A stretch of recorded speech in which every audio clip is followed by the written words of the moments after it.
updates. Gary will be providing an update at the next council meeting about more details about some of these projects. We are currently working with Dutch Brothers.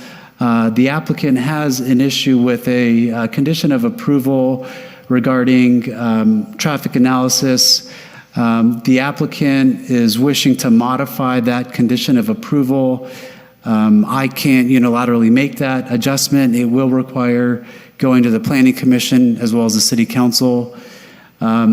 We will have to bring that forward to the Planning Commission and the City Council for discussion and potential action by them.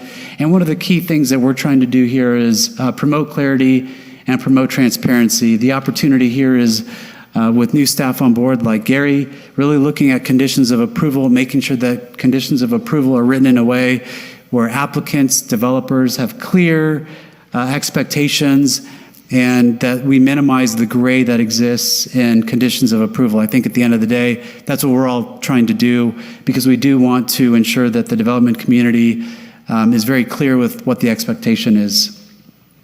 The Tierra Santa Villas, we had a conversation with them, I believe it was Thursday. Again, this applicant does have an issue with a condition of approval regarding a traffic analysis as well as right-of-way requirements. We had a good conversation last week.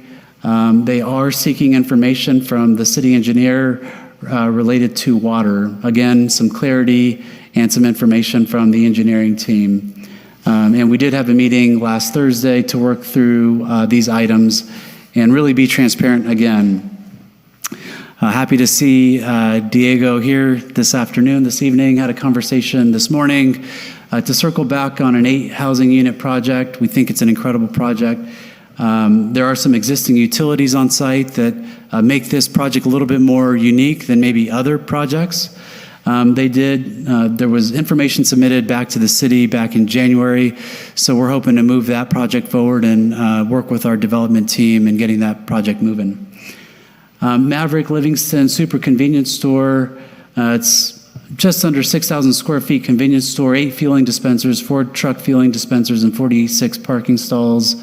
I did speak to the owner this morning and encourage them to get their application into the city for review. Very positive discussion this morning. And so again, we want to make sure that we're being clear, transparent. And I did, when I spoke to the owner this morning, told them that once they get to the point of submitting their application, and if there's any conditions of approval that are placed on that project in the future, that we take a hard look at them and make sure that everybody's understanding of what those conditions are, so that we minimize any sort of potential issues in the future. The Moonglow truck stop, this does include travel center, fueling stations, quick serve restaurant.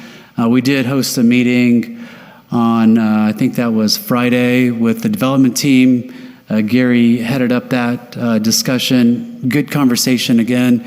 We're working through a few things, but the purpose of that meeting was really to make sure that everyone had clarity, so that once it comes to pulling permits and getting that project built, that everybody is in agreement and in alignment with what the expectations are. I want to thank Noe and the engineering team for also providing some feedback to the applicant as well. These are just a handful of projects that are coming up, but these are the projects that have been hot on the radar for the last week or so, last few weeks. Wanted to make sure we were getting information out to the community as well as the council. The last thing that I do want to mention is that we do have this monthly planning update that we send to the council. This illustrates all of the projects in the community, the notes, the location, APN numbers, and where it stands with any status updates, anything that is progressing or anything that could be potentially stalling. We do provide that on a monthly basis. I know that Gary and I had a conversation this morning. We do have a few updates that will be updating this document and sending the council an updated document on this. That concludes my update, Mayor. Happy to answer any questions you may have.